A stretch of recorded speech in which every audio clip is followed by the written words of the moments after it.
This episode of the Pain Game podcast is sponsored by Noom. A lot of you out there have been passing comment on my weight, my figure, so to speak. Oh my God, Geordie, you used to be super fat, and now you're not as fat. Well, I'm not going to lie to you, a lot of it's been exercise, but there's also a special program that's also been helping. And the name of it is Noom. Noom is a program which helps me understand how my mind works. And every day I do these little courses that they've got on the program, which take no more than 5 to 10 minutes, and they help you get your mind right to achieve your goals for the rest of the day. And as it happens, I'm going to do one right now. So you just click on the course, it tells you a little bit about what you're going to be doing, and then you just answer the questions. Fun eating is when you eat foods that give you pleasure, and we all know I do a little too much of that, don't we? Storm eating is when you eat, even if you're not hungry, and you feel like you can't stop. This one's me. Yeah. They've done me there. I'm a storm eater, yes. Can't stop for no reason. Try to avoid labelling foods as good and bad. Rework it, reprogram yourself. They've also got other things like a coach that you can talk to, get advice off of. I didn't ask for a woman. It would have been fine to be a man, no problem. Either way, information, which is what I'm here for. So you've seen how easy it is. Why not try it yourself if you're trying to better yourself? Go to noom.com/Geordie or the link in the description below. You can click on that, and when you do, there's a 30-second quiz to get you started. So thanks to Noom for sponsoring this episode. But now, enjoy the podcast. At one time, I was homeless. Instead of going home every night, there was no home to go to. Life at home was very difficult.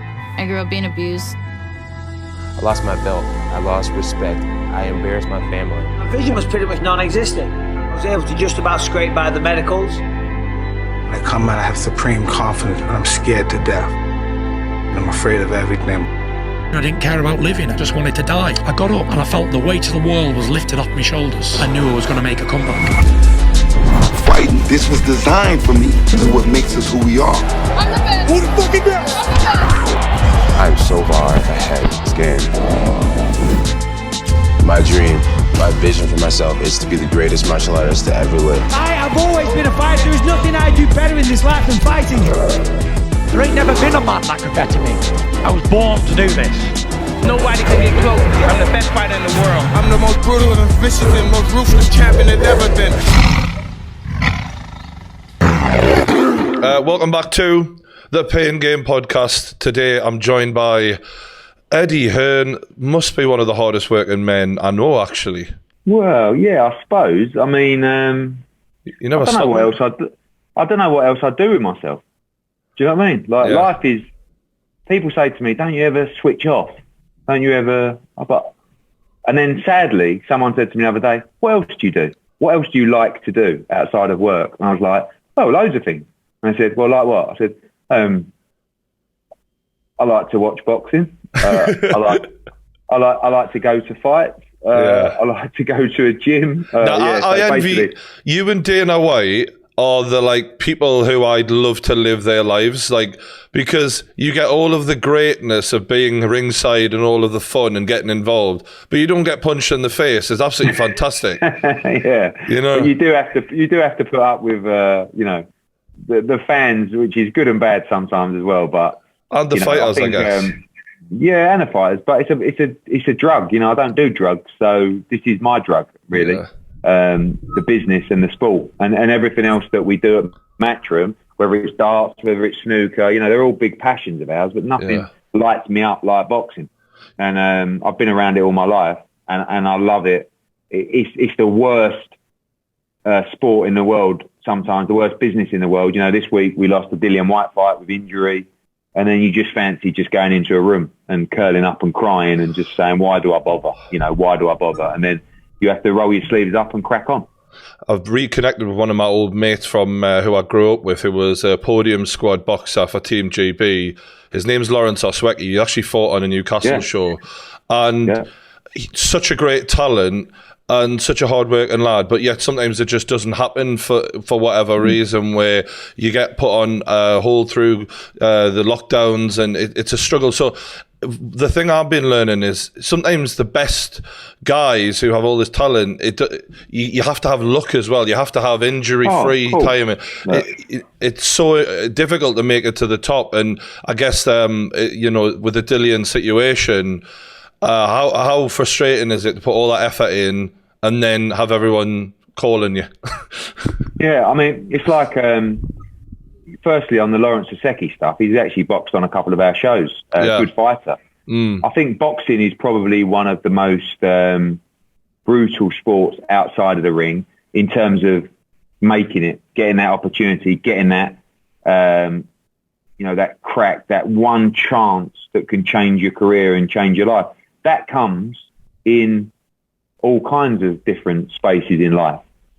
Some people are the brightest people in the world and never get an opportunity to be financially successful or actually achieve their own version of success. That comes through luck, that comes from hustle, that comes from being streetwise, being common sense. A lot of the time it comes from hard work and having a passion for what you do. I truly believe that. And some people, everyone's got their different struggles, haven't they? And like for me, I was blessed with a really good upbringing. My dad made money. He's from a council estate in East London, made money. I got given a head start, really. Didn't mean that I can take it to where I've taken it to. A lot of people who get those kind of opportunities, quite frankly, fuck it all up. Do you know what I mean? True, isn't it? But everyone's got different chances, and people like Lawrence Usyk and those guys, they've got to. They haven't been blessed necessarily with the opportunity, but when they get the opportunity, they've got to take it with both hands.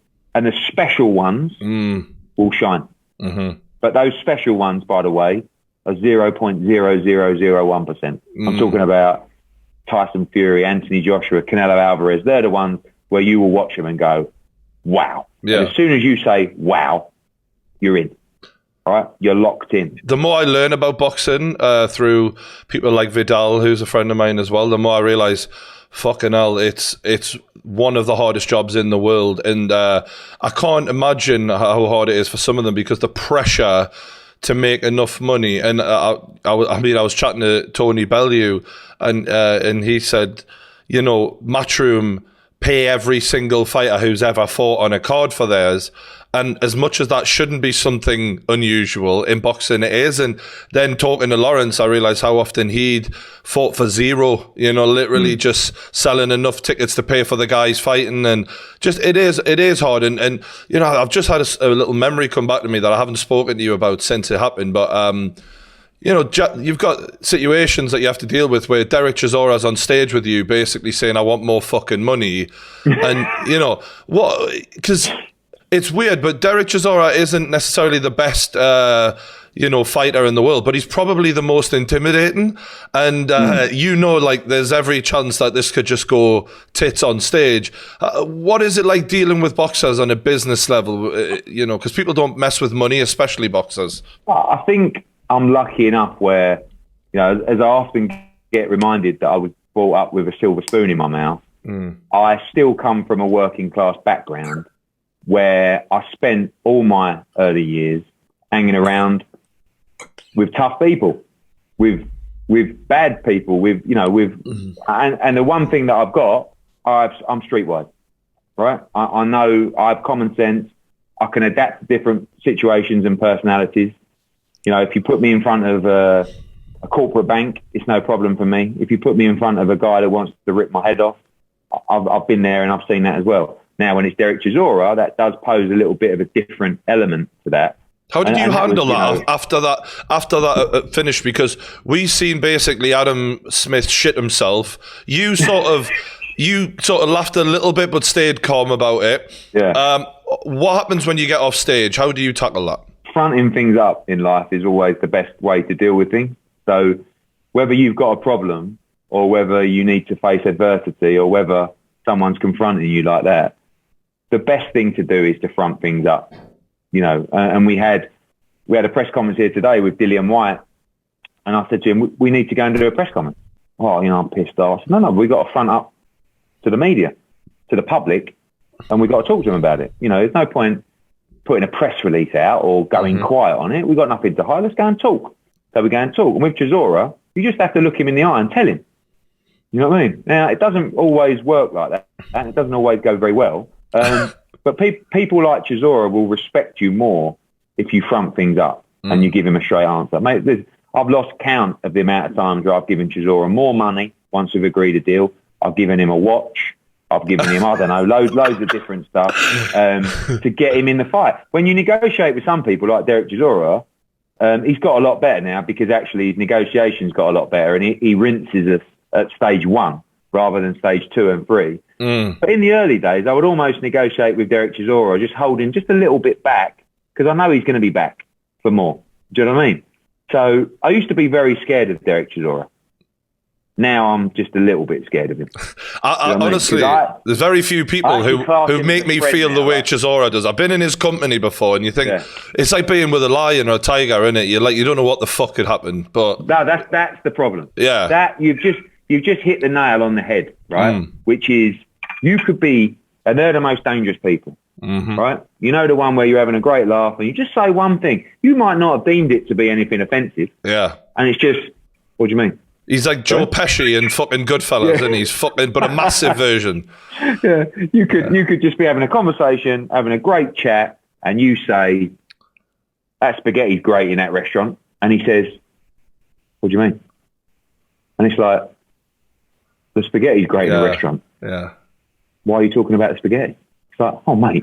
I've heard secondhand where he's been in restaurants. It's funny you should mention that. And like, they've asked him sparkling or still, and he's like, well, of course I want still. You know, He's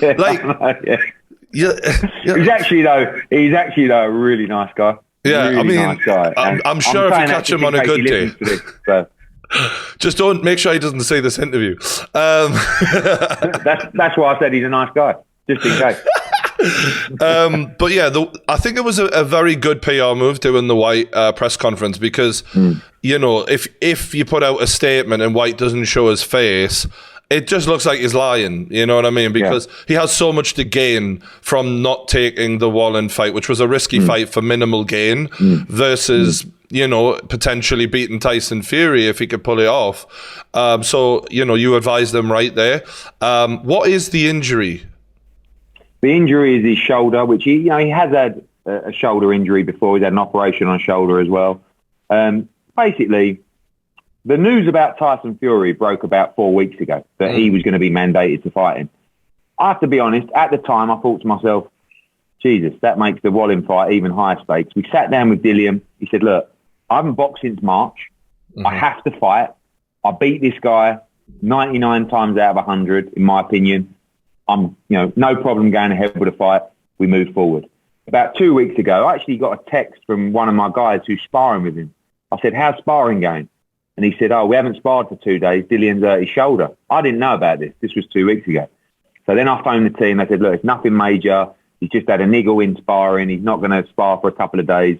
He returned to sparring, did one on a Saturday, did one on the Monday. On the Monday, I had to stop after 8 rounds. Went for an MRI. Doc says, you can't fight. You at the moment, you have a problem with your shoulder. If you go on and make this bad, you're going to need an operation on your shoulder. You're going to be back to square one. You could be out for over a year. And yes, you are right. Tough fight against Wallin.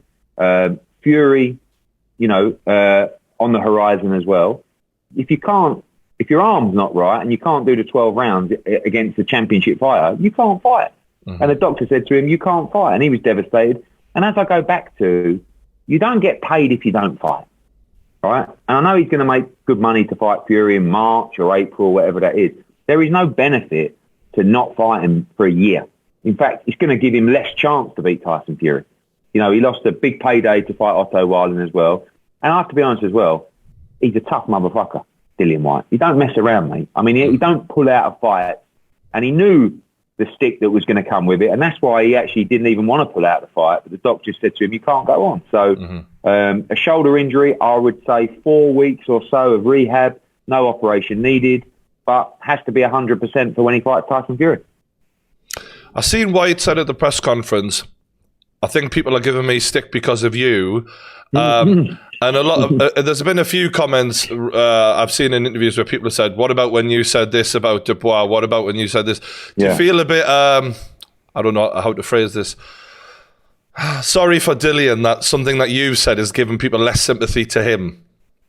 Yeah, maybe. I mean, I do feel like the fighters that are with us do probably get more stick. Absolutely. Than the fighters that are just with some like or don't even have because you know, although I'm popular, I'm unpopular, whatever I am, but I also do about 1 million interviews a day.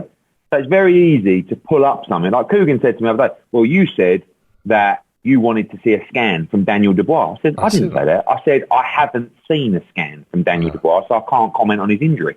You know, but it's like, you get to a situation where come on later with DAZN, you know, and pay-per-view and stuff like that. It's like, well, you said 4 years ago that blah, blah, blah. Well, things change, markets change, decisions change, models change, businesses change, sports, you know, so many things change. And I think if Dillian Whyte didn't have a big profile and wasn't with Matchroom, then he probably would have got less stick. But also, mainly because of the fact that no one would have given a fuck because they wouldn't have known who he was anyway. So that's the benefit of being with us. And he's done a great job himself. We've done a great job as a team to move forward and give him a big profile. But unfortunately, it comes with the territory. When you're a loudmouth and a big mouth promoter, people are going to call you up on things all the time. And that just comes with the territory. The strange thing for me is you know, when I read these comments and, you know, YouTube comments are bollocks at the best of times, but it's bizarre that we as boxing fans need you to deliver the best that you can deliver. And the better you do, the better our entertainment is. And yet it feels like, I don't know what the percentage is, but there's a group of them, a large group, that want you to fail for whatever reason. Oh, badly. How does that make you feel? Because you're trying to deliver entertainment for them and make them happy, and yet they want you to fail. I perform best when, you know, at school, I had a real problem with authority, right? I was probably a bit of a spoiled kid because I was traveling around the world with Eubank and Naz, and Bruno and Lennox Lewis and, you know, and then I'd go back to school on a Monday and I'd have this teacher that I had no respect for telling me what to do. And I'd think, I've just been in Madison Square Garden, mate, with Naz, so why am I going to listen to you? And I look back and I cringe. I hate that because respect is the thing that I try and instill in my kids the most out of anything, right? But I perform best when people give me responsibility, support me, and encourage me, to be honest with you. So the greatest feeling I have is when fight fans do give me a pat on the shoulder. And I don't mind saying it. Like I think everybody likes to have a pat on the shoulder and say, and when I started in this game and this business, I didn't stop getting pats on the shoulder because I was trying to overturn the system.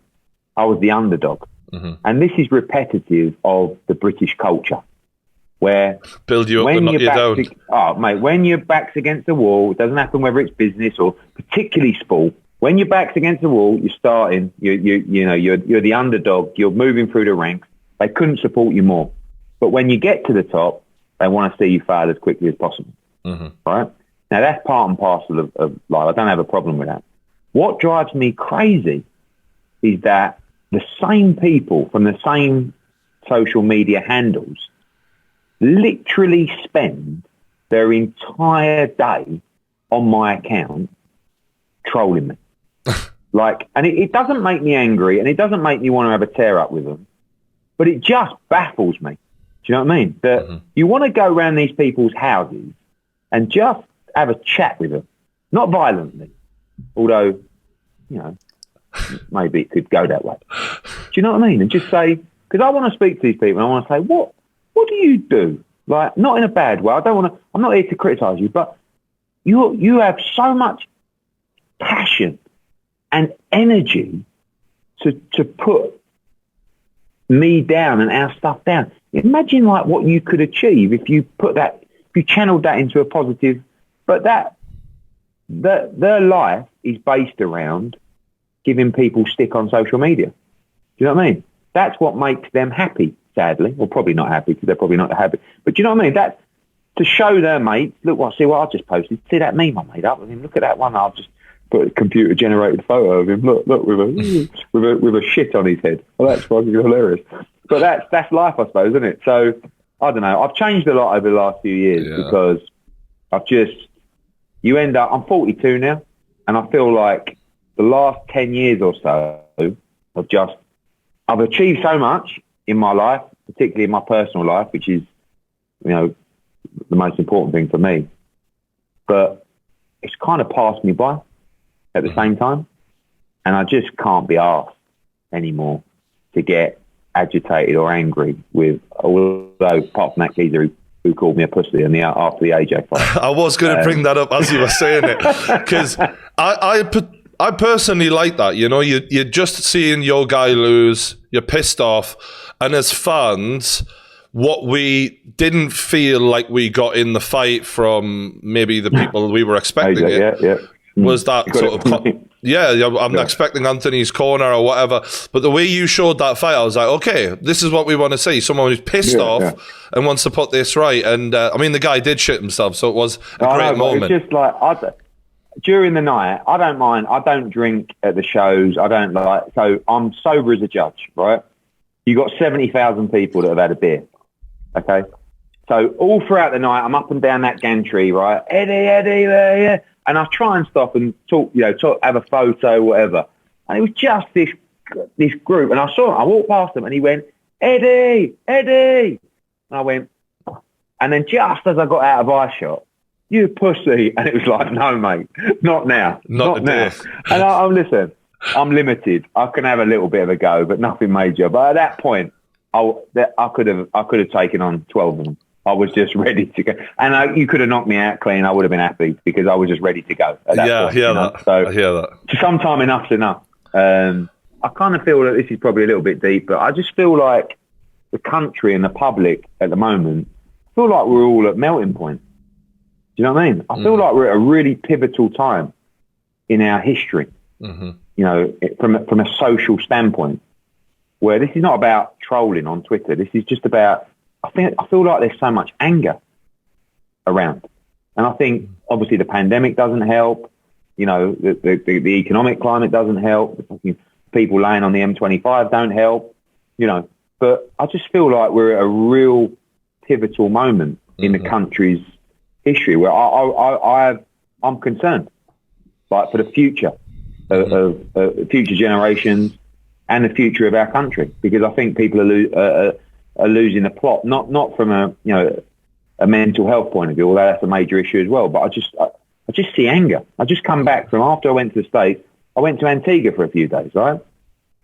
And it's like, and I know it's London. It's just, but you sit on the beach there and you see people finish their day at work and go down and have a little, Wadadley, which is a local beer, and maybe a game of cricket on the beach, and the phones are on the side. And then you land back in London, and all I'm seeing is miserable people. All I'm seeing is anger. Yeah. All I'm seeing is people on their phones, or you troll it, or I don't know. I feel like we've lost touch with reality. Mm-hmm. And I think most of it, honestly, is that. Absolutely, mate. And I say that to my kids all the time. I think it's the worst thing. And I'm massively guilty. Jesus Christ. I was looking at my screen time the other day and the pickups. You can look at how many times you pick your phone up. It's got to stop. It's got to stop. I think they don't. Honestly, I think that is the root of what is going on right now. Because when was the last time? What do you do when you sit somewhere? What did you used to do when you're on a train or you're on a plane or you're on a beach or you're at a football match? You pick your phone up, don't you, now? Mm-hmm. But surely, what did you used to do? I don't remember, because I don't know what to do anymore when I'm sitting on a plane or a train and I haven't got my phone in my hand.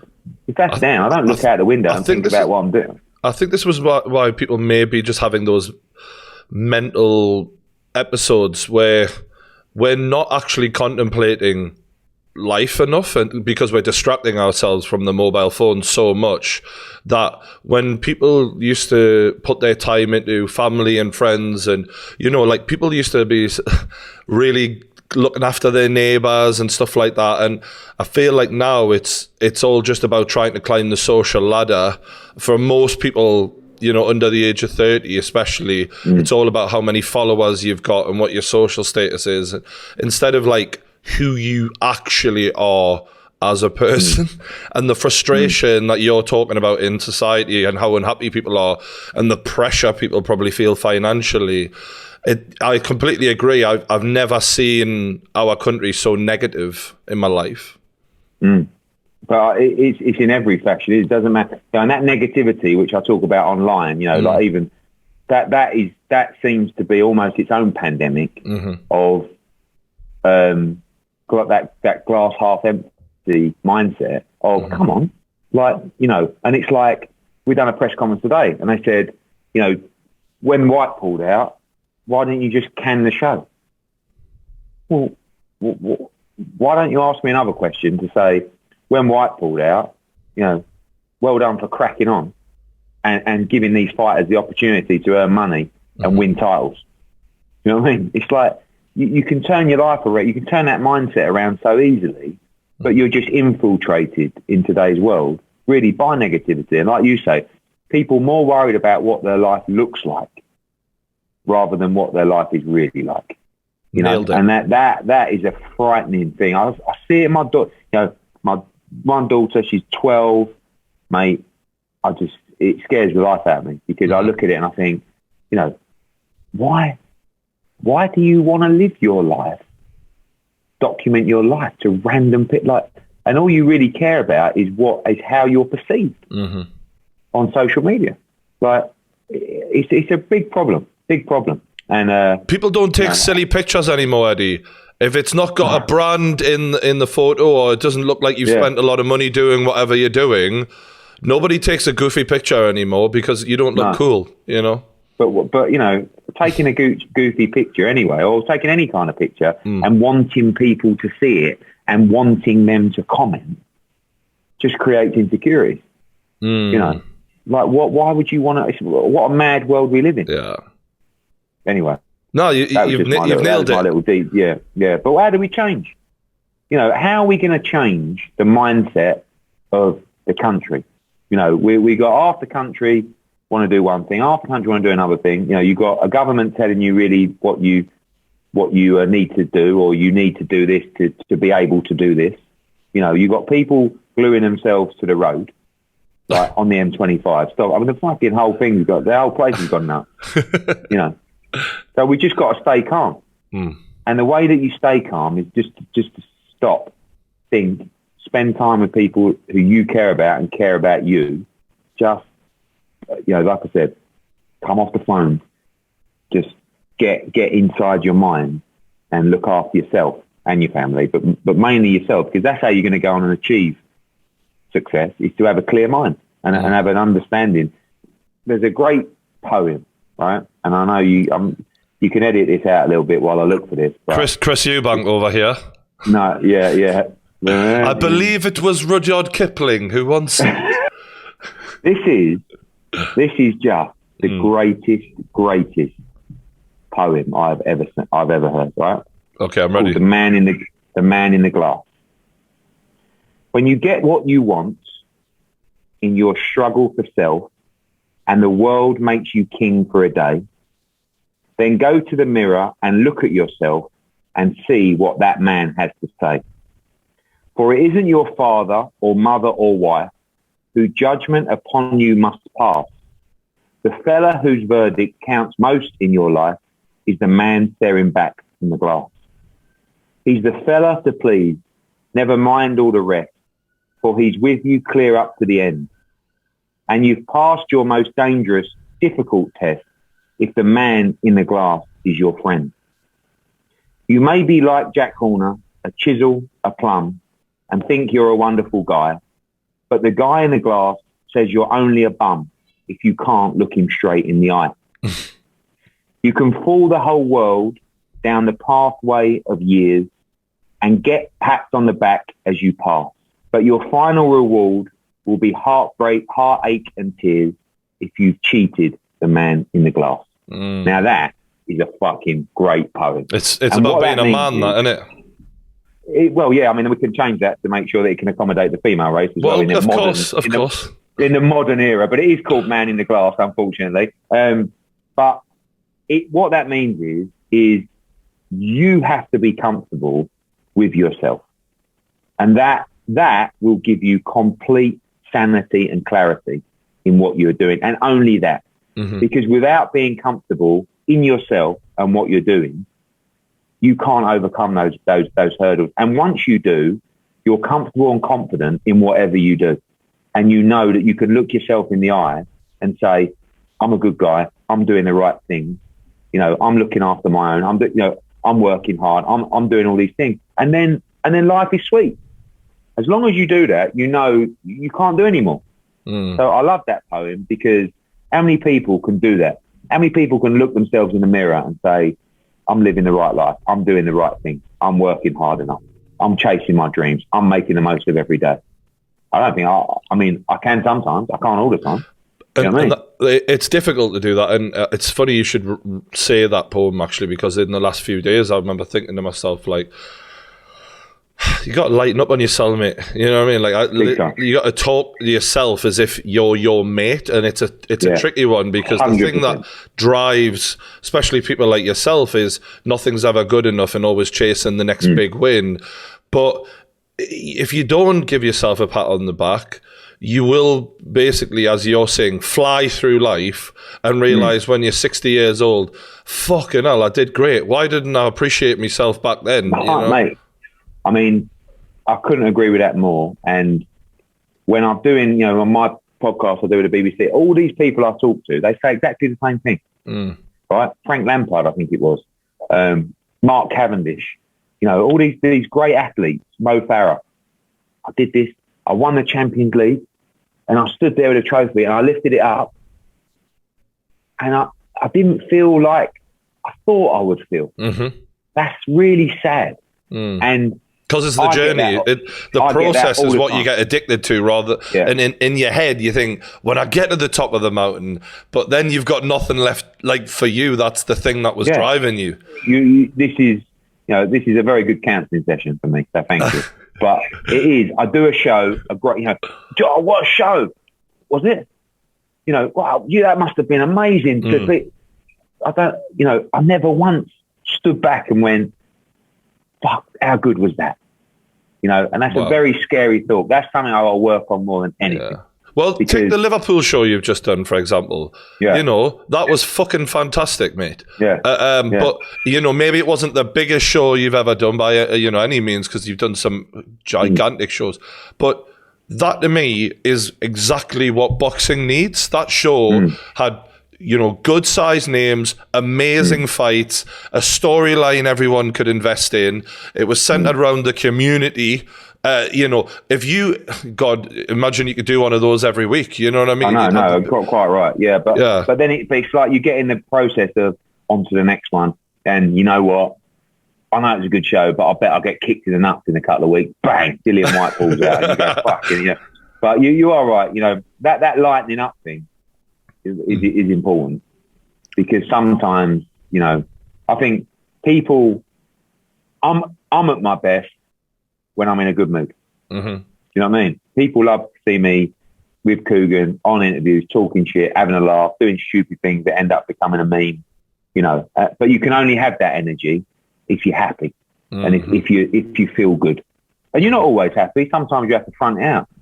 I'm sure you do these sometimes. I think, fuck, what am I doing? Oh my God, I've got to speak to that fucking bell end turn. Do you know what I mean? But you have to come on, don't you? Hey, Eddie, it's so good to be talking to you. So. Mate, I've had depression for a few years, and that there's been a few times where I've been like, I've avoided podcasts for that reason, because you feel like a fake prick, when you're putting it on, don't you? But but how did it, when you went through that stage in your life, at what point did you realise? Because I feel like with depression that you have to identify that it exists within you, and there has to be a long period of time where you might just think you're pissed off, or you might just think your energy levels are low, and you know what I mean. And it's good now that it's okay to be able to say, you know what, I think I'm suffering from depression. Because I'll tell you something now, if I would have said that to my dad 10 years ago, let alone 20 years ago, he would have taken a mick out of me. He would have gone, so what are you talking about, mate? Sort it out. Depression. Pull your socks up. That's the old school mentality. I think I just had to realise what the difference was between circumstantial depression when you're going through a rough time and then clinical depression where it doesn't matter what the fuck happens throughout your day, you will feel like shit. And once I realised, okay, my life is great and I'm still feeling like shit and I still feel rock bottom, the minute I went on the medication and all of a sudden I was like, oh, I feel normal again, or kind of normal at least, and not wanting to fucking, do something stupid every other day.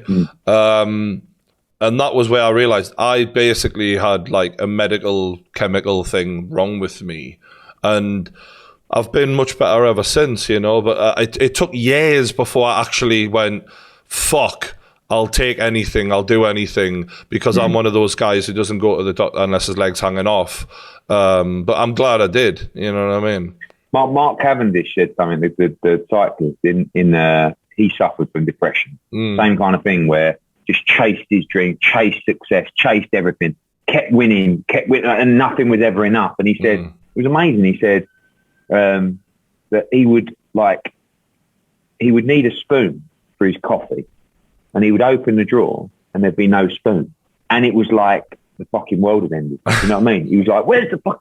And it was only, I think he said it was that kind of incident where he just thought to himself, what? Like he said, and it would put him in a bad mood for like the whole day. Yep. Because there was no spoon. And he said, and just the smallest things were making me feel like complete shit. And it was, you got to be careful. You got to look after yourself. And it's good to see people putting so much focus on looking after yourself, even though we're still not doing it, really. It's a work in progress, mate, isn't it? Let's talk, obviously, the AJ situation, if that's all right, mate. What a night that was. Obviously, Usyk showed how good he really is. And I think I personally had predicted him to win a decision before the fight because he is just elite. But once you watched it back, I'm assuming you did, what was it like for you watching it back? Well, frustration is a good word because, the one thing I didn't want him to do in that fight was try and outbox Alexander Usyk. And that was exactly what he tried to do. Now, was that down to stubbornness?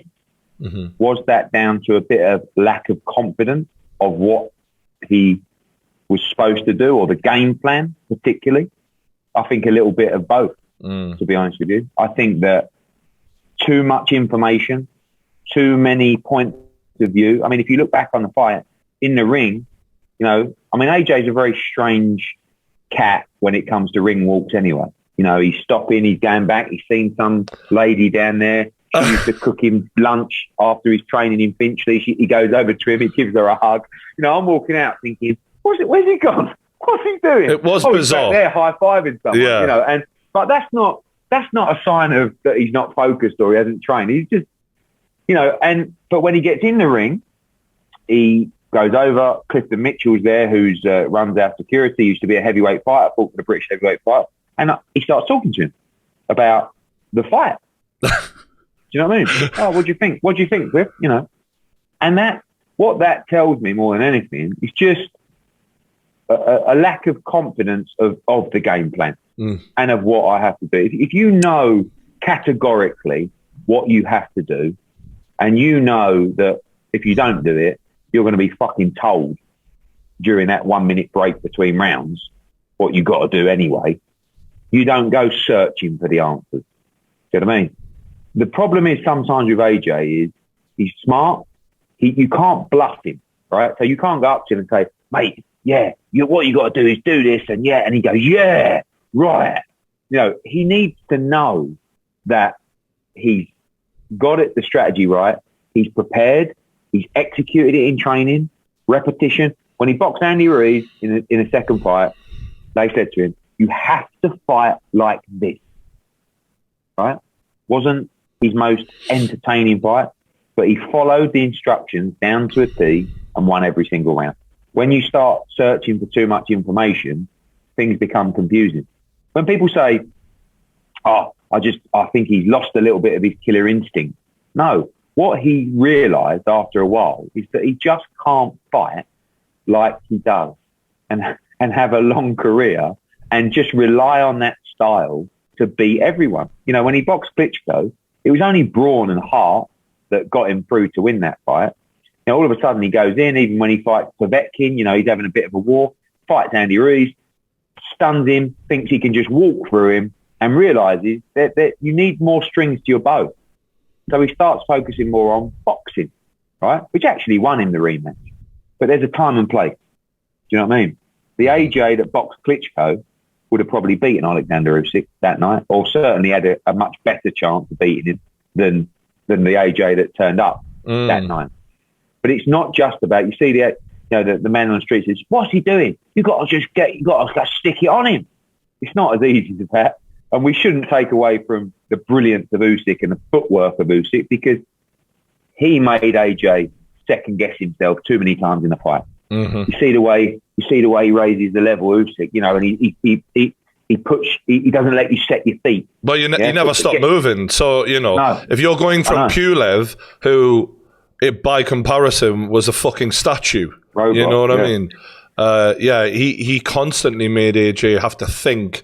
And but the thing is, with Usyk, the way to beat him. I mean, Chisora, for the first 3 or 4 rounds, did all the things that actually is effective against Usyk, right? Mm-hmm. Which is to basically, when you talk about not letting someone set, once Usyk's on that back foot and loses his own balance, right?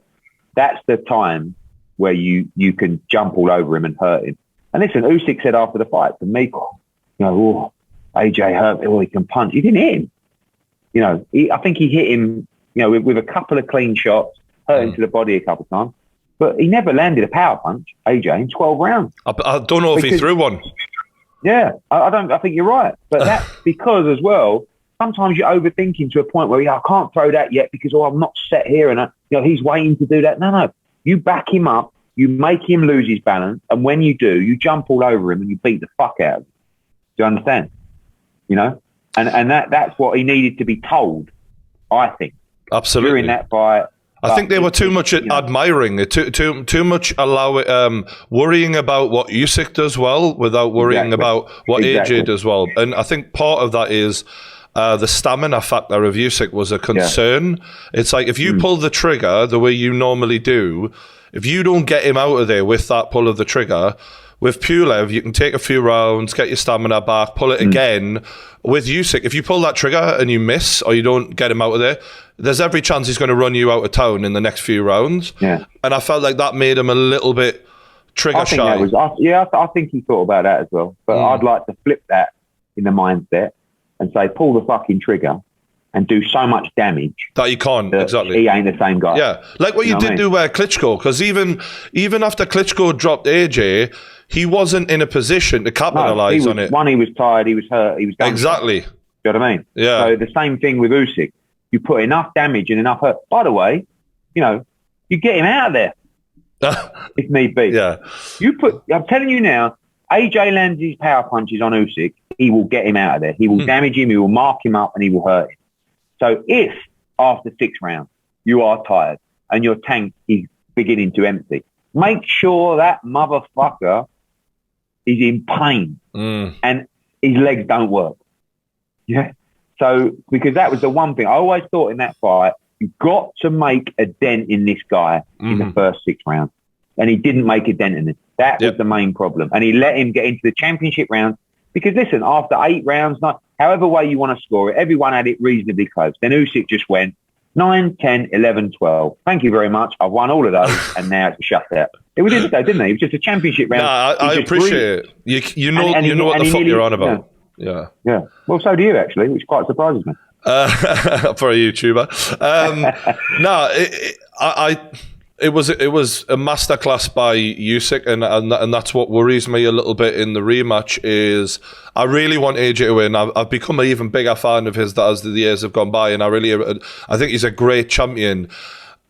I think with Ruiz, the plan to get him to the win in the rematch was so clear and straightforward. But as you say, it's a lot more complicated with a Usyk who, gave him a boxing lesson. It wasn't like, he just got clipped and never recovered with the equilibrium like last time. I felt like there was levels, and as you say, there's very few paths to victory versus Usyk. So what makes this more important now coming in this is the training camp and everything else. Now, he's literally just done a great interview. Shout out to Coogan. It was a very good interview. I thoroughly enjoyed it.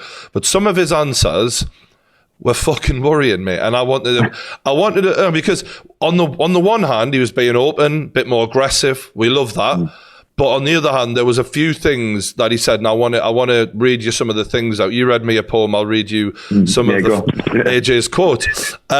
Coogan asked what the plan was. He says you'd have to ask the team. Now, red flag, immediate red, like that worried me. I'm like, well, either you know what the plan was and you just kind of don't want to take responsibility, or you still don't know what the plan was and you're putting the blame on them. Either way, both of those answers, it's still bad. I'm assuming you know more than I do, obviously, but like, how did you take that answer? I feel that he wasn't comfortable with the game plan, because I think if you're seeking information from other people, and he does that a lot anyway, by the way, he likes to take in information, but too much so in that fight, where he didn't have clarity with what he was doing. So when you talk about what was the game plan, I think if you ask him honestly, I think his answer would be, I don't really know.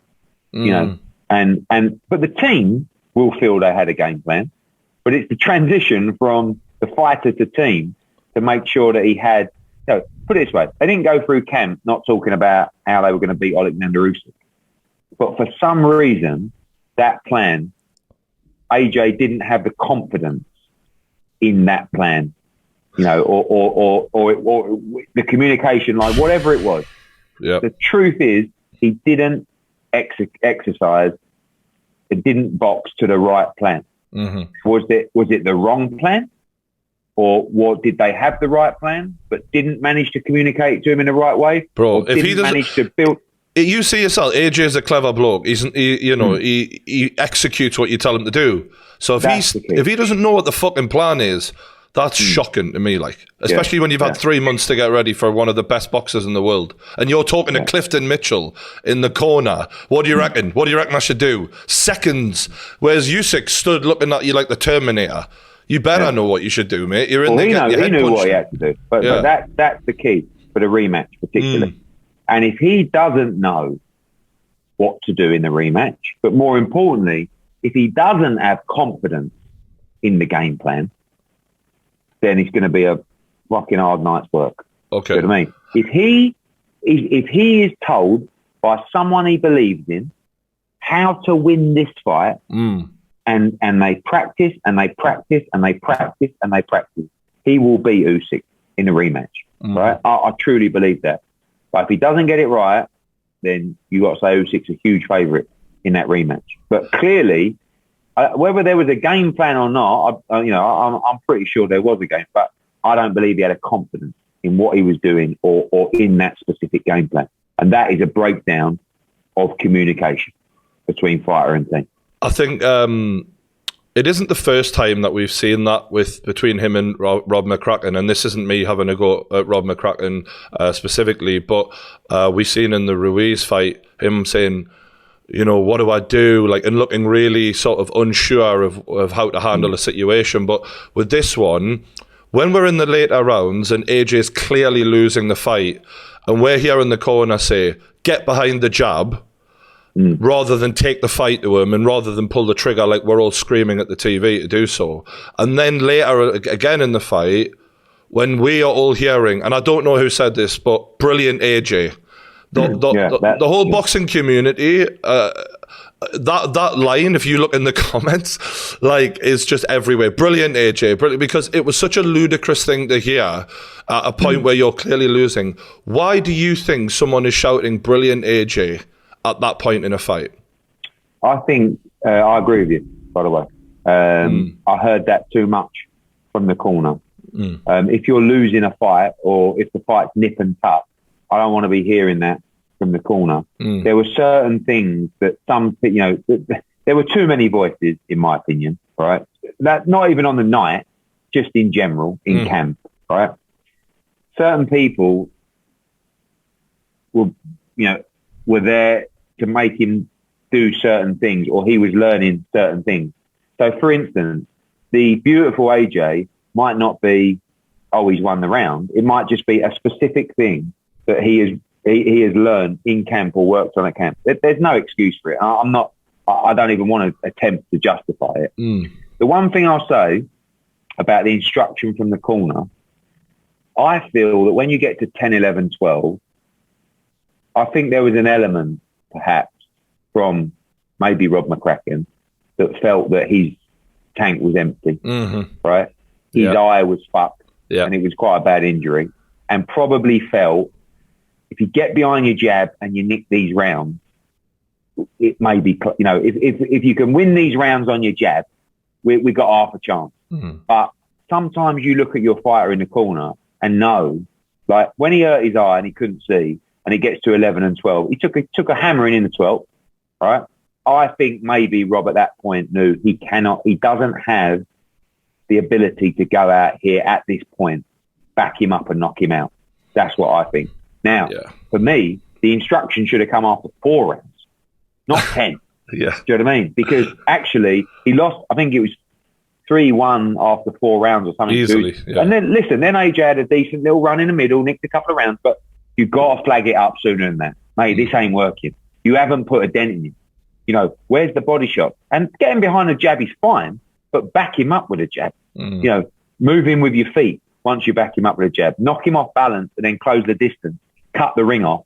Get your foot on the outside, not on the inside. Move to your right. Whatever the instruction has got to be.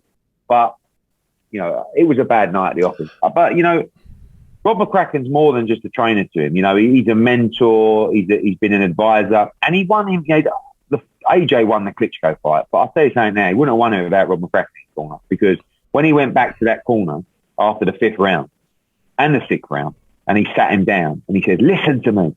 That's the voice. There has to be that trust. The one voice. And, AJ's brought in different people to work on different things, whether it's defense, whether it's footwork, whether it's pads.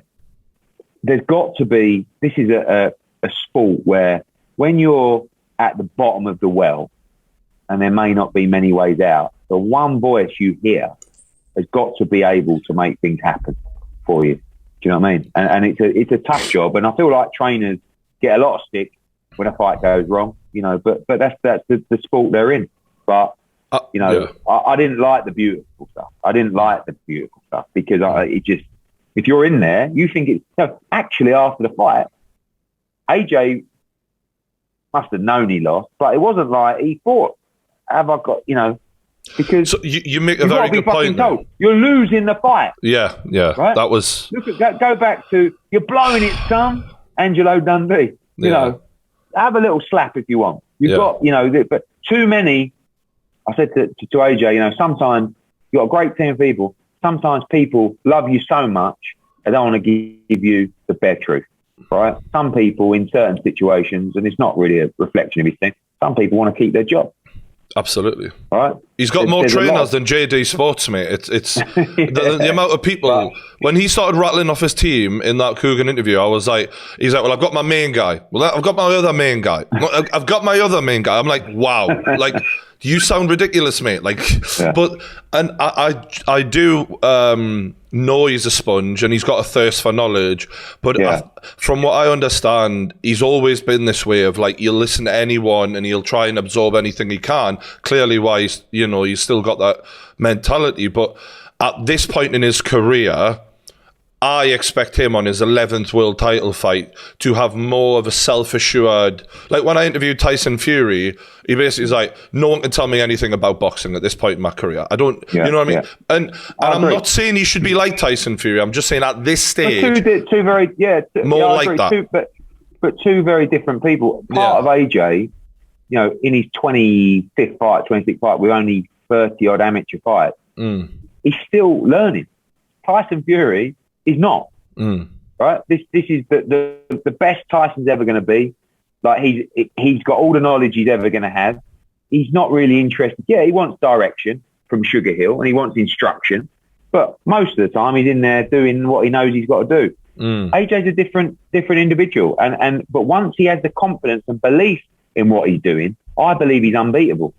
But he didn't have it that night, and it's not a case of, well, forget why hasn't he got it or shouldn't he have that. Let's just make sure he's fucking got it. Agreed. You know what I mean? That's the key. But with the right instruction, with the right communication, with the right belief in that person, he will have it. That's the difference, and that's where the work goes on now and the research goes on to make sure that next time it don't happen again.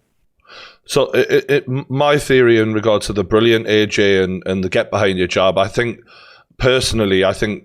AJ needs that positive reinforcement that you say you respond well to, the pat on the back. And I think that might have been just to give him as much positivity as possible and get him out of that fight in one piece and get them on the rematch. But the thing that you said about trust and trusting the voice, it feels like right now AJ has a lot of loyalty and clearly loves Rob McCracken, but the trust seems to not be there anymore. And at that point, you know, yes, he might want to keep Rob involved. And when he was asked about this, he couldn't give a straight answer. And it didn't sound good. If you're Rob McCracken, listen to it, or if you're AJ saying it, it didn't well, I'll have to work out if Rob wants to be involved with my next person who might teach me. And I was like... Difficult conversation, though, to have publicly. Do you know what I mean? It is, but he was the one who decided to have that with Coogan. You know, he was the one who... of course he's going to ask the question, and... there's not long, do you know what I mean, before the Usyk fight, so I think he needs to make that decision quickly. Yeah, I think that's why he's being proactive. You know, he didn't sit on his hands and sulk. He got on a plane. He went out to America. He travelled all around the country, speaking to people, looking at gyms, looking at ways to improve. And I think he should be commended for that. Absolutely, because he ain't out partying and boozing and sulking. He's out trying to improve and trying to get himself best prepared for the rematch.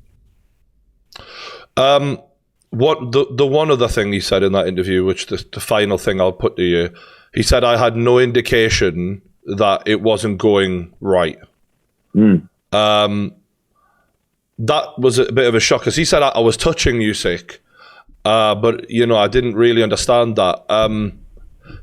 Do you think you should be in his corner? I mean, you could just scream at him round 4, because we're all screaming, you know, and But I don't know. That's, again, when you get to a stage where you need people around you that, you know, I met him 2 days after the fight, and I sat down and said, I have to tell you honestly, this is what I think, you know, and I told him my honest opinion, because at the end of the day, you ain't a mate if you ain't telling people the truth anyway. And if someone needs your help or needs to find a way to improve and you're not telling him your honest opinion, and it was, you know, all those people have been sat down individually, really, as not for a telling off, just for a chat. And it's when you sit down with them after a defeat where people start coming out saying, yeah, well, actually, this and this and this and this. Well, you didn't say that, you know, when you're winning, no one says anything, do they? So, but you have to have people around you. And listen, he's got a lot of people around him that care for him. But the ones that care enough to stand up and say, mate, I'm, you know, maybe I'm going to walk away if this doesn't change, because I don't believe in it. Do you know what I mean? I don't believe in the setup or this process in camp. So I'm out. But no one really does that, do they? Because 1, it's a huge opportunity to be in Anthony Joshua's camp. You know, 3, 2, you're going to be making a lot of money and you're involved in massive nights. But a lot of people saying he's got too many yes men around him. I think he's got a lot of people that care for him, to be honest with you. And he's an unbelievable, loyal, likeable guy. But sometimes the truth hurts, and you've got to be honest to people. And you've got, like, what you've said there is spot on. You know, where was the person saying to him after 4 or 5 rounds, mate, you're going to blow this unless you do this? Where was it? Do you want to lose your world heavyweight titles tonight? Yeah. Unless, you know, if you don't, do this now. Yeah. You know, and that was easy to say, isn't it? Part of it's easy to say as you and me, you know, spitting the fat on a podcast, but a lot of it should be a formality. Yeah. Well, you're risking your world title by not pulling the trigger. And when he says in the podcast, you know, his interview, I watched, Fury versus Wilder, and they were blowing out their arse by round 3. It's like, yeah, but they were trying to kill each other. You weren't trying to kill Usyk. You weren't. You know what I mean? You just weren't. So that's heavyweight boxing when you're trying to rip each other's head off. It will just it will be who wants it more. You know what I mean? And I think it really didn't reflect well on AJ when those two went to war the way they did. And he gave his belt up without a fight, in my opinion, without the fight that he gave Klitschko or Dillian White, or because we know he's got the dog in him, and that ain't really my. The dog is not what I'm sort of worried about. It's just him having that person he trusts. I think that's what he. And we've seen like you grew up around great fighters like Lennox Lewis who changed trainers, and it just revolutionized them, and Tyson Fury's done that with Kronk. It's a shame because I think Kronk would be perfect for AJ. Actually. Yeah, well, listen, you never know. You never know. Fury come out and Fury said, "I'll train him. I'll tell him how to beat Usyk." And then AJ said, "Yeah, why not?" And then I'm thinking because AJ's boxed Dillian White, maybe they can sort of train each other for those upcoming fights. We'll see what happens. Well, the White Fury fight will be really exciting. Two absolute characters. I see too many people saying, "Why would he fight Dillian White?" He should. I said, "Mate, one, he's the mandatory challenger. Yeah. 2, it's an all British heavyweight world title fight that's really fucking a lot of fun." Do you know what I mean? That's a great fight. Great fight. So hopefully we get that next as well. Where do you think the heavyweight landscape now has changed like so much, and I feel like it's hard because Wilder and Fury have been tied up together, and then we've had AJ who's lost 2 fights in his last 4, but Dillian White has just been getting on with business, but then he did get knocked out as well. Like, it's very difficult to rank these guys, but do you have what order do you think would be fair right now? Difficult because publicly it's hard to not say Fury because people just think I'm not saying Fury for the sake of it. I thought Fury's last fight was thrilling, but if I'm critical, he's beaten one guy in the last nearly 3 years, right? And that's not his fault, by the way, but I don't see how you can keep moving up the pound for pound list by just beating the same guy. But regardless of how thrilling it was, for me, I believe that AJ was the best heavyweight in the world. Now, is he still the best heavyweight in the world? He's got a point to prove. But if Usyk's beating him, and Usyk's pound for pound number 2 in the sport, how is he not number 1 heavyweight in the world? Do you know what I mean? I don't know. But I think, look, it's hard to split those guys right now. Tyson Fury, I think, beats Alexander Usyk. I do. Because of the size, because of the movement. I think it's a great fight. It might not be the most interesting fight to watch, but I think if you're going to be, I believe AJ can beat them all. But if you want to rank them now on paper, as of today, then I think you have to do 1 and 2, Usyk and Fury, and 3 AJ and 4 Dillian White, and 5 Deontay Wilder. You got Wilder's going to be in some fun fights. He's not. When I say he's not very good, people go mad at me. But he's not very good. But he's fucking hits like a mule. So and he's really entertaining. But he's not very good. But he can still beat everyone. Exactly. That's the amazing thing about Deontay Wilder. Where I think everyone is going to outbox Deontay Wilder, and most people can beat him. But if they get chinned, he will win, and that's what's so exciting. It's a tricky one with the Usyk thing. If AJ beats Usyk, does Usyk get a rematch? No. Contractually, no. Would you be inclined to give him a rematch? Depends on a number of things. I mean, depends on what happens in that second fight. Depends on the value for the rematch, the demand for the rematch. Depends on whether the Fury fight is available for the undisputed, or if Dillian White beats Fury.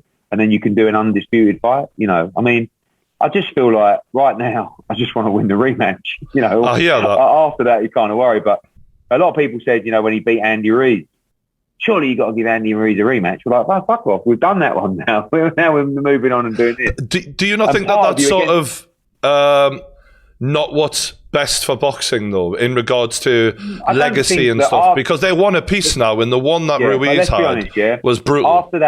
After that Ruiz 2 fight, which was a decent fight, wasn't overly entertaining, but AJ won every single round. It weren't like they were calling through the roofs for number 3. If they were, by the way, and Saudi came back or whoever came back and said, right, we're putting up a load of money again to do number 3, we're doing number 3.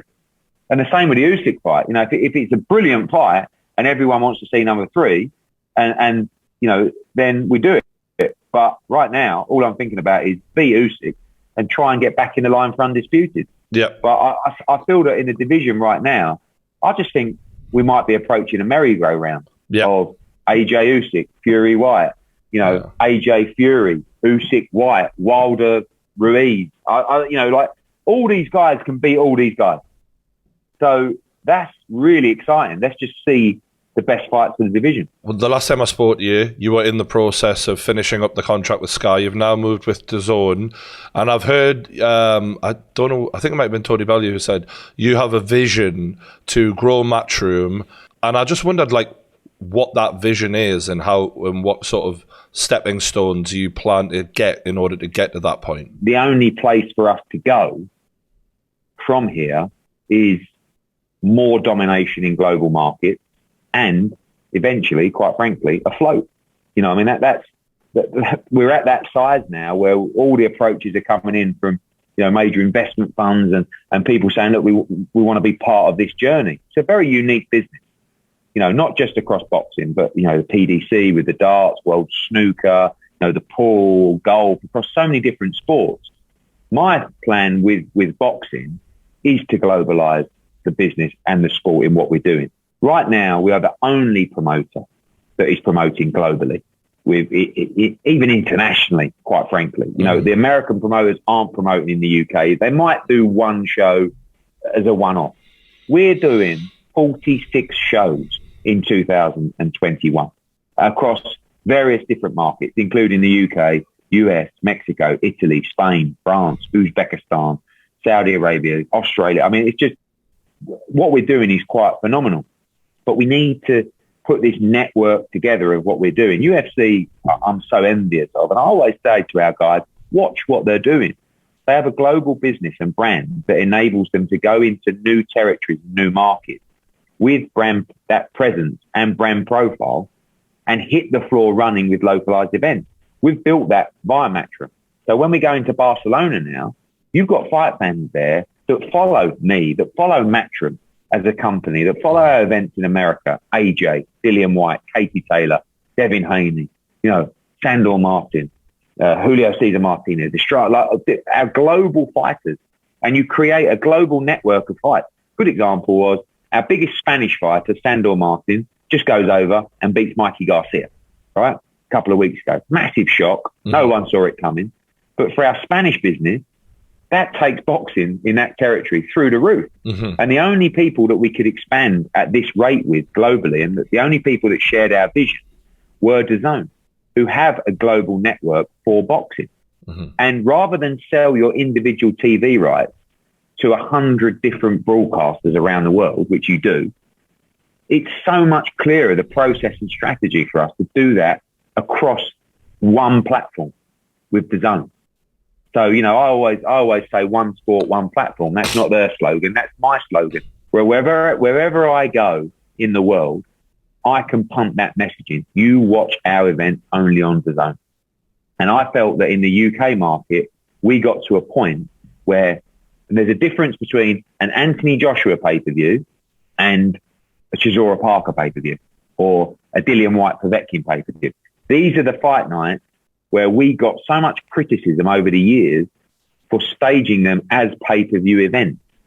The reason being is because the TV rights money wasn't there from the broadcaster to be able to stage that fight as a normal Saturday night fight night. With DAZN, we can run those pay-per-view events as non-pay-per-view, as part of a much cheaper subscription model. Now, people recently kicked up a fuss when, you know, DAZN said, we may have to introduce that functionality, for certain one-off events. Anthony Joshua has become a free network agent in the UK. You cannot stage an Anthony Joshua Usyk rematch as part of that cheap subscription model that DAZN is offering. But what you can do is take fights that are perceived to be not pay-per-view off that model, because we were doing too many pay-per-view events. And to be honest with you, it was draining the life out of me having to have that continual argument with the fight fan where he said, it's not pay-per-view. And I would say, it is. And everyone was seated a pants stuff. And you will see those pay-per-view numbers falling, because in this market, in this climate, people are not prepared to keep paying £20, £24.99 for one-off night. And I just felt that this model enabled us to make bigger fights.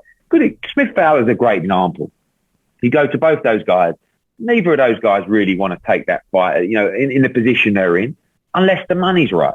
Mm-hmm. Pay the money. Well, now we can do it, and we get those fights like that. And we're only 3 months in to this DAZN UK project. But you're going to see fights like that happen as just normal Saturday night fight nights. Now, I know Dillion's out this weekend, but Dillion White against Otto Warlin. It's a £20 pay-per-view on Sky. Chisora Parker rematch would have been a £20 pay-per-view on Sky. It's now part of your monthly subscription on DAZN. We need more of those key tentpole moments to deliver for fight fans. And now you're getting Teofimo Lopez against Kambosos, Devin Haney against Jojo Diaz, Gennady Golovkin against Murata, Jamie Munguia against Rosado. But all of these events globally, it's a brilliant product, and this is just the beginning for the process. Yeah, I know there's some teething problems. Like, obviously, when I use the app, I'm like, oh, this could be like this could be like that. But you guys are way ahead of the game, but I'm not sure the game has changed yet. Is my current feel on it? You know what I mean? It's in the right direction. Sky they're just the old man brand, aren't they? They don't really get it. You know what I mean? So they're a great platform. I think it's difficult after 3 months to sit there and say we have revolutionised the sport. I mean, we've had a good start. We've had one bit of bad news with Dillion White, but I feel like the production team, whether you like Laura Woods and Maya and Bellew and Mike Costello, it's different gravy to what anyone's doing. Absolutely different gravy.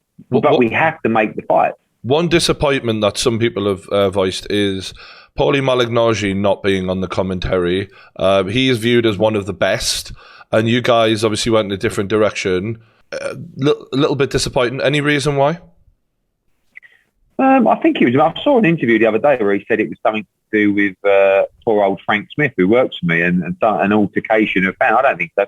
I think he had his problems corporately with Showtime. I can't remember what happened. Yeah, but certainly there was some controversy there that would put a major corporation off using him as a broadcaster, because it certainly put Showtime off using him. Okay. I think Paulie's brilliant. I think he's a great commentator. We've kind of got our own Paulie Malignaggi and Tony Bellew a little bit. I don't think we can have too many outspoken. But one Scouser and one New Yorker, Italian geezer. Yeah. But I think Paulie's a brilliant commentator. Yeah, I mean, I'm glad you've got Tony. I absolutely love the guy. And I think the flack that people give for the female presenter you hired, what's her name? Maya Jama. Who is a great presenter, and they too present not to break down the fights. But I know, but it was ridiculous. Thing, yeah, it's like, she doesn't know anything about boxing. I know. She's been to some fights. She's entertaining. Yeah, she's a huge name. Yeah, she has a huge social media following. It's bringing something completely different to the sport. Now, if we had Maya Jama breaking down fights, I agree with you. Ridiculous. But we don't. She cuts it up with Tony. She goes to Laura Woods, who is outstanding as well, who goes to Mike Costello and Andy Lee. Brilliant. You've got Darren Barker and Chris Lloyd, the analytical team, breaking up the early fight. It's really, really good. Just the beginning. Right. Are you concerned, because obviously you're going for the international market, that it might be it's very English heavy? There's a lot of people who work on TalkSport in there, and don't get me wrong, for me that's great, but do you think you may get in some people from outside in America? Yeah, I mean, when you look at the US broadcast team, it's different. You've got Kate Abdo sometimes with Todd Grisham, you've got Akam Barak over there as well, and you've got Tony over here. Did you see the stick that Kate Abdo got from Bob Arum? Oh, wow. Can you believe, by the way, she's got her earpiece in, and they're saying to her, do a head-to-head. She's not, but this is an 89-year-old bloke who is just so stuck in his, he's outrageous. But he don't care. When you get to 89, you don't care what you say. He doesn't give a shit. Apologise, really. Yeah. No.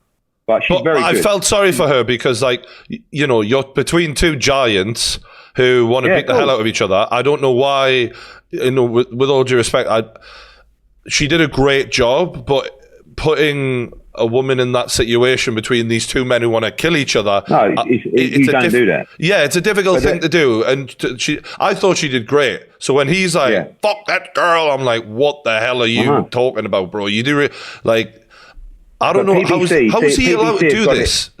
But PBC have got it in their head that they don't like promoters.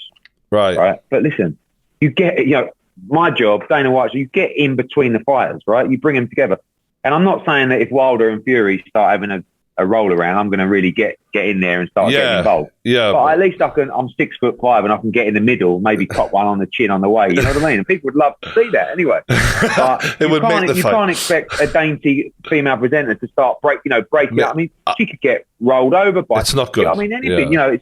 And Bob should know better than that. And she's only doing her job. So, but Bob absolutely mental. Going back to the DAZN thing, though, like you were talking about taking investment from Matchroom, and I've seen how the UFC obviously expanded and went to, they were bought by WME. They then launched, they've launched UFC Fight Pass, so they now have their own subscription service and their own network television.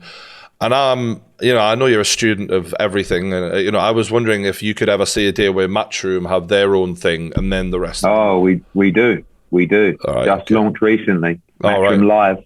That's our own, almost like our own OTT platform for territories where you don't have major TV deals. And it enables you to show that growth and look at that growth.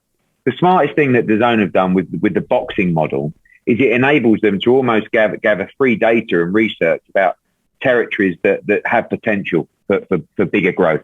So people don't realise DAZN are a huge sports streaming powerhouse. They're not a boxing platform. They're in Italy with Serie A. They're in Spain with major rights. They're in Japan. They're in Canada with major US sport as well.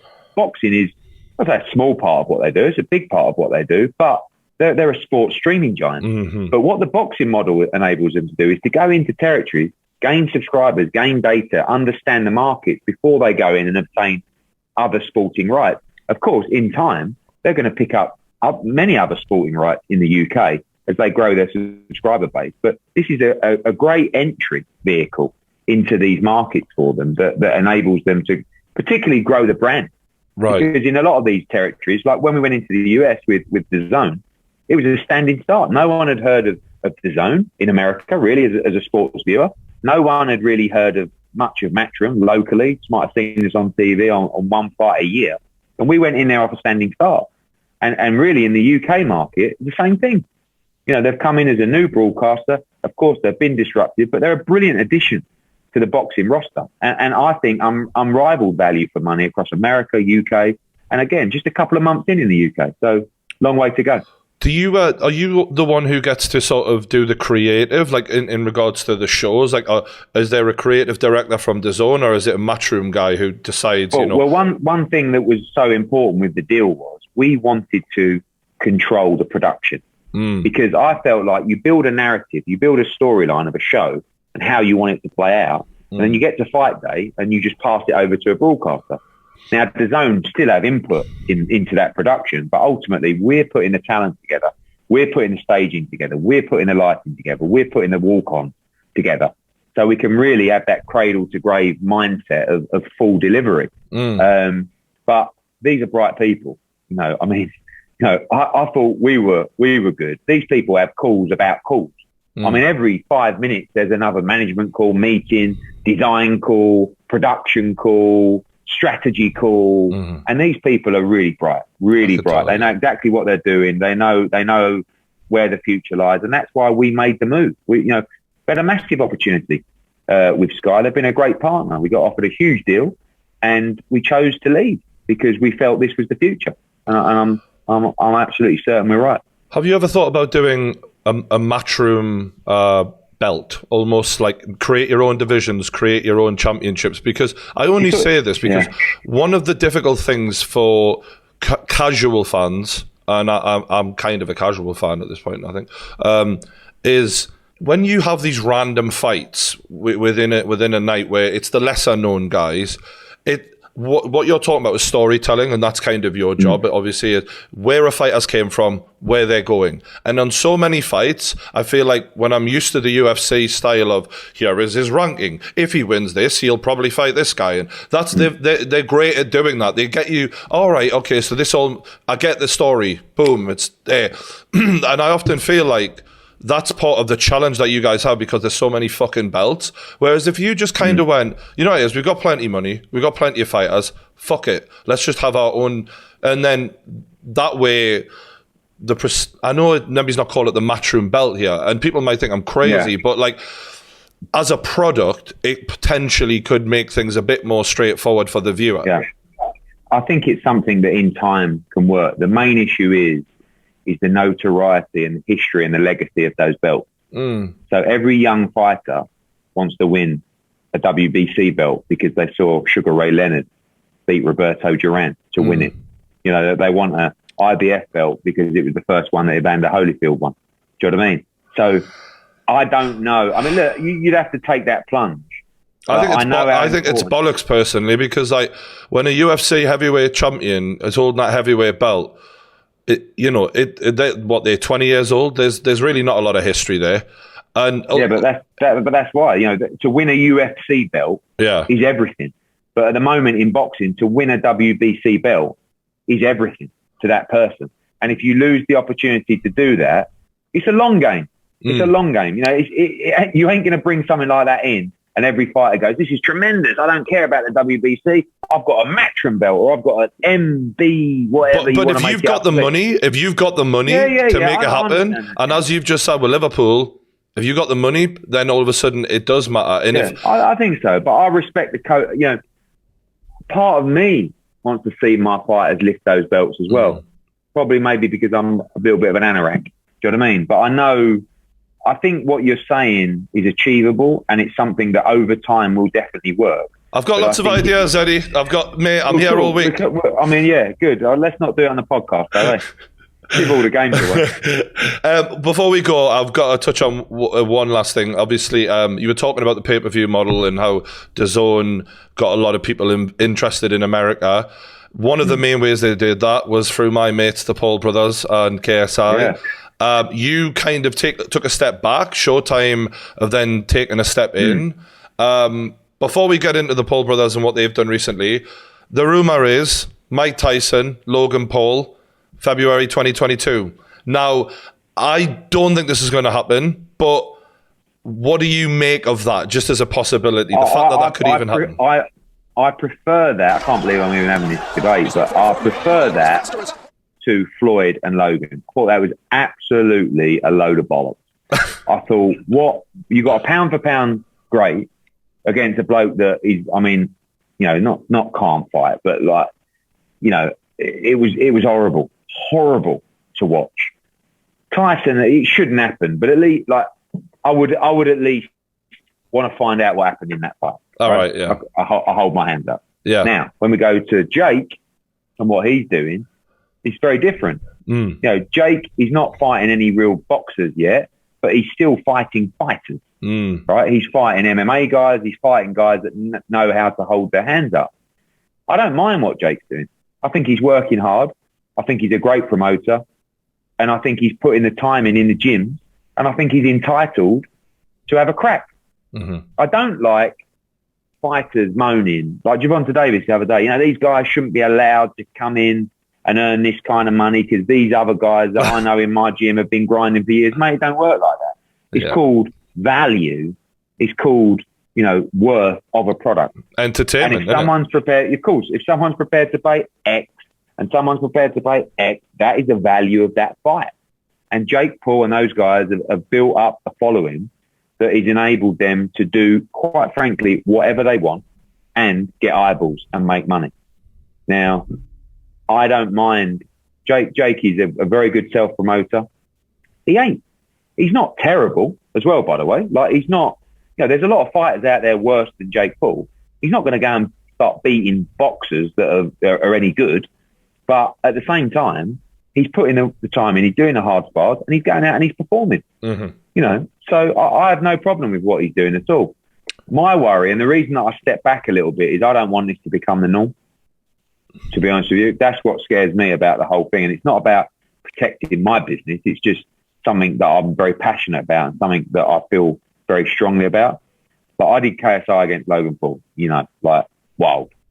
An education, just I learned so much from that event. It was a bit awkward for me at some of the press conferences and stuff like that, but I knew what I was doing. It worked. The numbers were great. It's just not something that I want to do, all the time. Would I do it again? Probably. If it was something that my broadcast partner really wanted me to do in the right situation, the right scenario. Am I actively looking to do stuff like that? Absolutely not. But at the same time, I'm not an idiot. And I know that the whole business is built around numbers and built around subscription. And for some people, pay-per-view and eyeballs. And when someone delivers it, they deliver it. And Jake Paul delivers it. Have you got a prediction for Jake Paul versus Tommy Fury? I don't know. I mean, Tommy, I don't really know. I haven't really watched a lot of Tommy. I watched his last fight on the Jake Paul card. I mean, you'd like to say Jake can't beat a boxer with any ability, but I just haven't seen enough of Tommy Fury, But he obviously believes he can win that fight. Otherwise, he wouldn't take it. If he has taken it, I don't know. But he's not going to get beat at this stage. He's going to be milking this for, a nice future. So whoever he fights, they will be very confident they will beat. You know what I mean? So I don't know how good Tommy Fury is, but if he gets beat by Jake Paul, the answer is not very good.